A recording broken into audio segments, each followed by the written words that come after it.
Hello? Oh, is that Jen? Hi. I think that's Jen. All right, sorry. Hi, thanks for joining. Have you been on Periscope before? Hey, Joanna. Hi, everyone who's joining. Thanks for also, if you're watching the replay, I super appreciate it. Hi, we are going to be talking about chores and kids today. It's a funny story, but I'm excited to have this conversation. My goal today is not to fix my hair while I'm periscoping, so you want to hold me to it? That'd be awesome. We'll see how that goes. All right. Yes, I know. Everybody does it. If you watch periscopes, everybody gets on and then they fix their hair because they like see themselves. I try to look at the camera on my phone before I get started, but inevitably you move things and then the hair goes, and I'm having some hair issues anyway. Also, I'm in a swirly chair and this is a bad idea, so I need to regroup the chair situation. All right, I'm trying an evening chat because this seemed to work well last Thursday. Your second Periscope. Yay, I'm so glad you're watching. It's so fun. It's such a great opportunity to get to interact with different and interesting people. I follow some fun people. I just added a couple people I haven't watched yet, but I kind of met through a scope today. So if you're looking for people to follow, oh, I fixed my hair. If you're looking for, Jen, if you're looking for people to follow, you can click on my profile and then you could see the people I follow, and sometimes you can get, you know, some tips there. On who to follow. I love watching Crystal Payne. I think her handle is the Money Saving Mom. I watch a lot of business people. I've started watching some artists that do like hand lettering and things. That's kind of fun. I've been trying to find like a fitness person who actually like does workouts that I could do, but I haven't found anybody. If anyone finds somebody, I'd be interested in checking those out. Anyway, all right, I'm so glad that I get to be your second Scope, Jen. Thanks for joining. So if you're new to Scope, my name is Risa Troyer. I blog at yourdayyourstyle.com. I own a company called Resadesign, which I started in 2005 after the birth of my son, and I started creating and designing children's products, specifically utilitarian things like changing pads and burp cloths and this is totally not on chores, but I was just in a kind of a business scope. Actually, I was encouraging you to step out and actually scope, and I was talking to other people who were chatting, which is super fun. And so you guys can have your own conversation. You can share your tips about chores or what's working for you, or ask each other questions by tapping when somebody comments. So if like somebody commented now, you can tap on their name, and then you can hit reply. Or if you don't like what they're saying and maybe they're being nasty, you can block them. That only blocks you from seeing them, not me. But you can do that, and then you can also hit reply, and you can send, it'll come up on the screen, everyone will see it, but it'll be directed just specifically to that person, but everyone will see it, it's not private. But you guys can talk amongst yourselves and not have to retype their username. Okay, so without further ado, I'm going to restart just a little bit so that I can edit this in case we want to use it on YouTube, and we'll get right into the topic of kids and chores. All right, thanks for joining. I'm Risa Troyer from Thanks for joining. I'm Risa Troyer from yourdayyourstyle.com, and today we're talking about kids and chores. My 9-year-old suggested this topic, and so did a friend, so hopefully this is beneficial to you as well. I have 2 children. They are both boys, and one's almost 12 and the other is 9, and we live in a home. We have multiple bathrooms, and everybody gets to be part of doing all the work. So, oh, thanks for coming back in. So one thing to consider when assigning chores or deciding when to start giving your kids chores to do, assuming we all understand that chores are like taking out the trash and doing things around the house to keep things neat and tidy, is to have age-appropriate chores. So I would say that we probably started doing chores around the age of 3, when they could put their dishes in the sink. That was, you know, their responsibility was to take their dishes and put them in the sink. You know, picking up toys. Some of those are more maintenance things that I wouldn't consider a chore, but, you know, if there's specific things that you want your kid to do every day, you want them to pull their blanket up and kind of make their bed at that age. There's amazing lists on Pinterest. I don't have one that I specifically go to, but you can find lists if you need one of chores that are age specific. I would say that by the time they're in school, they should be able to make their own bed. They should be cleaning up their own dishes, maybe even preparing some of their foods, breakfasts or lunch kind of things. For sure, school kids can do matching, like matching socks or hanging coats, or, you know, those easy tasks that they're also doing at school, putting the right things where they belong. Those are school appropriate tasks. Those are also home appropriate tasks. So here's some of the chores that my 9 and 12-year-old do. They're responsible for emptying the like bedroom, in-house trash cans and getting that trash into the trash receptacle that goes to the road once a week. They just do that chore once a week. They're also responsible for dinner dishes and cleaning up the kitchen after dinner. They unload the dishwasher. They make their own beds. They do their own laundry, and that includes folding it and putting it away. What other chores do we have? Oh, we have like a recycling bin that they're responsible for, and there's probably something else. We don't have any pets, so they don't have any pet responsibilities. There's probably something else that I can't think of. So those are like their basic chores. When I was a kid, I was responsible for cleaning the bathroom once a week, vacuuming, dusting, some other things. I'm the oldest. I feel like I got the most chores. Maybe my siblings would disagree, but and so that anyway, so that's what we do. Those are the chores that my kids have at home. What is important is that you are looking for things that are age appropriate. You know, you wouldn't want your 3-year-old maybe to be vacuuming, although we did have like a floor vac for our hard floors, and even at the like younger ages, I mean, it's light and it was super easy for them to do, and a great chore for that age to do a smaller clean kind of task like that. At our house, we adjust the chores on birthdays. So they're age appropriate. The older you are, the more responsibility you have. But as you get older, you get more responsibility too. And sometimes we swap things. It used to be a little more unbalanced where the older kid had more chores than the younger. And as the younger one's gotten older, we've kind of evened them out. So we kind of relook at them at birthdays. It's the same time we also adjust bedtimes. Okay, so my friend Whitney had a question about how we deal with the organization of chores. So there's lots of ways to do it. You can do sticker chart, you know, like a chart with a reward system, sticker charts, things like that. Lists, there's all kinds of ways. You need to figure out what works best for you, and whatever that is, you just need to be consistent with it. I could never be consistent with a sticker chart, so that never worked well for me. We've done lists, and these are kind of your listed responsibilities. I think I have one handy. We use, currently, I made this for my kids, and they can go through this, like this is their morning routine. So it's not necessarily just their chores, but it includes things like that their bed is made and their room is neat.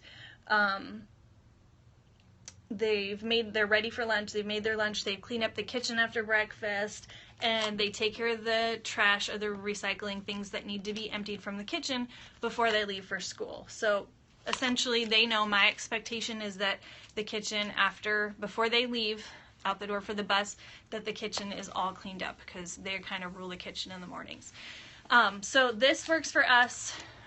I can make this available to you. These are just paper clips, and they just slide over, and then it flips to the other side for the afternoon and evening, and then they slide them back, and look at that. So then in the morning, they're all ready again for the morning. My little one uses this more than the older one. He honestly is pretty responsible. He does forget things, but He doesn't want to use charts anymore. Middle school, too cool for school, right? So whatever you do, whatever you're gonna do, that's so appealing to look at. Well, thanks. I try. Sometimes they're cooler than others. This is the middle schooler's because he doesn't want to use it, but the other one has one. And these are just these little cute little paper clips that I found at Target, of course. And it's thick and it's laminated so that these things will slide nice and not get too ruined. So I can make this available to you on the blog. I'll try to get that up this week. The other thing that I just started doing this school year a lot was that I was tired of reminding, this isn't necessarily chores, this is what I would consider more maintenance or my requests, like, could you please take care of this? I was tired of repeating myself, so I got a small dry erase board. It's just a little one.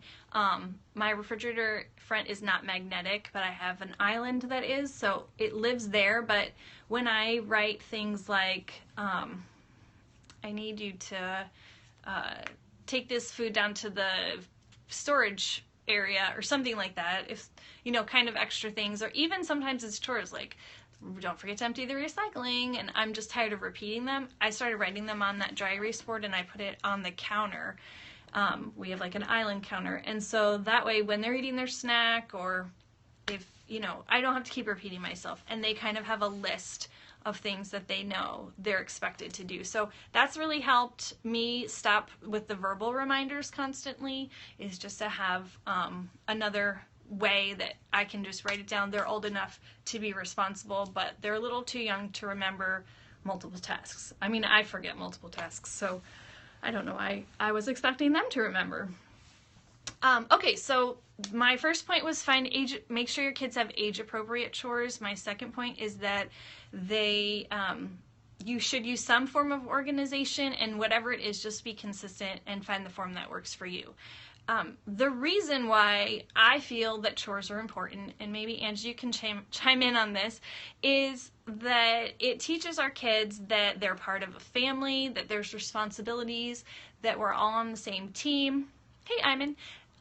That these are the things that we do to keep our life healthy and our homes clean, and that you know, these are the skills we want to teach our kids for independent living. So, you know, taking out the trash is a life skill. Surprising enough, some people don't have that skill. So it's important to instill these life skills, and as they get older, adding things like cleaning sinks and washing mirrors and cleaning toilets. We all live here and we all work together to take care of our home. Exactly. So it's part of being a team. It's part of being in a family. It's part of taking care of your space. And I'm a really big, my kids will tell you, I repeat this over and over again, that we have to be responsible for the things that we have and the things we've been blessed with, and we need to take care of them. And that includes, you know, not allowing trash to accumulate, not allowing tubs to get moldy and gross, and beds to be disgusting and smelly. And we have to be responsible to take care of the things that we have and make them last, and so that we are not wasteful, and that we're being respectful of our things and the things that have been given to us. So you know, chores are just part of training for independence. We were talking about this at work today, that so many kids end up going off to college, and I know my brothers had roommates who didn't know how to clean a bathroom because they never were asked to or never were expected to clean, and then they're off at school and they didn't do it, and it was gross. And even my brothers were like, I can't believe you don't know how to clean a toilet. So it's important that we set our kids up to succeed as independent adults, and that's really the point of chores. The side benefit is that you get out of a little bit of work. At least that's what I'm excited about. The other, I'm looking at my notes. Oh, the other lesson that I feel is really important about teaching our kids chores is to be flexible. And even though in our house, for example, we have assigned jobs, the dinner dish cleanup used to be such a drag, trying to get the kids to do it together or what have you. It was always just stressful. At the end of a day, it was just too stressful. So a while back, we decided, since we have 2 kids, that we would do even and odd days. And so one kid does even days and the other kid does odd days, and this works out fantastic. The only conversation we have about it is what's the date. And then they know that if it's an even day, like today, then child number 2 does the dishes, and if it's an odd day, child number 1 is doing the dishes. And it's just made that whole process so much easier. But that being said, we're also really flexible. Because we're part of a family, because we're all on the same team, it's important that we help each other out. And sometimes somebody has a late night practice, or someone's not home for dinner, and the rest of us, just because it's not our night or it's not our job, is not an excuse not to participate and not to be part of the process. So just as important as it is to teach responsibility, it's also important to teach teamwork and flexibility in how these things get done. When we do like chore Saturdays where everyone's changing their sheets and everyone's cleaning bathrooms and we do that kind of stuff, a lot of times we'll do it together. It's everyone's working. These are all the jobs. We make a list. These are all the things that need to get done, and nobody's going to play until all the things are done. And I just feel like that's a fair way to do it. That's a fun way to do it. If everybody's working, you turn on the music, and nobody likes to clean the tub. Nobody likes to clean the toilets. But if we're all working together, it kind of makes it a more enjoyable experience. Okay, so backing up, if you're just joining, we're talking about kids and chores, age-appropriate chores, how to organize. Oh, good night. Say hi to those boys. Thanks, Simon. We're talking about age-appropriate chores, how to organize or keep track or take care of chores, and why we do chores. It's so great to see for boys to see dad working too. Yes, for sure. One of my biggest pet peeves is when I'm the only one doing something and everyone else is having fun. I'm sure I have something to work on there, but I feel like I usually try to, without nagging, I try to remind everybody that these are things that just need to be done for daily life. Food has to be put away after it's brought in from the grocery store, or the floors need to be swept or mopped or whatever. And although I might be the one taking care of that chore, there's other things you could be doing to be supportive. Ask, get me a drink, or ask if I need anything, and not just assume that just because mom's here, she's taking care of everything, because I don't feel like that's raising boys. I want them to be more respectful than just think I'm there just to clean up after them all the time. So chores is important to teach responsibility, to teach teamwork, and to teach flexibility. Let's see, what's my next note? Oh, okay, so my next note was to be okay with imperfection, especially if you haven't established a chore routine or any kind of, like them doing a cleaning chore, for example. Even with middle school or even with high school kids, if they haven't ever cleaned a bathroom before, they're not going to do like an amazing, high-level, perfectly sanitized job. They're not professional cleaners. So you need to be okay with imperfection, and you might need to redo it after they're done. You don't want them to know that you're redoing it, but you might need to redo something for a small child after they've done it. But it is important to let them do it on their own and to let them take the responsibility for the job. I often will say, don't put that away until you have me check your work, and then I try to usually find something they need to improve, just so they know they can't speed through the job and not do a great job and be okay with it. Yeah, you have to be okay with the imperfection. Otherwise, you're going to be doing all the work, and they're not going to learn. They're going to learn through doing. So, they might not have all the books perfectly on the shelf that you asked the little toddler to clean up the bookshelf, but if they've got all the books on the shelf, then that's great. You did a great job getting the books on the shelf. If it's age appropriate, you could teach them how to put them, with the spine out or however you want them. But if they've at least done what's their best work, this is how we gauge. If you've done your best work with your best attitude, your best effort, then you did your best job. And if it's not exactly how I want it, then that's up to me. I'm the one that has to deal with that. But if they've done their best, then that's good enough. A lot of times my kids try to skimp out. They're not really doing their best work. They're just doing their fastest work. So that's something that we're working on here, and why I often will even just find the smallest thing, like, you just buzzed through this. You didn't really think about it. You didn't do it with a good attitude. Let's try this again. And they're learning that if they just do it right and take the extra time the first time, then they'll get through the job faster. Okay, any questions as we're going? Because I'm looking at my notes here. With on the imperfection point is, if you want it a certain way and it's appropriate for them, their age, to do it in a real specific way. How do you get a 4-year-old to clean up or help? Okay, I'll answer your question. Yes, and that you need to be doing your work unto the Lord. That's a good point too. Mine would say, no, I'm busy. Yeah, no, 4-year-olds don't get to say, no, I'm busy. That's hysterical. Okay, I'll jump back to my notes and I'll answer your question, Jen, about getting a 4-year-old to do work.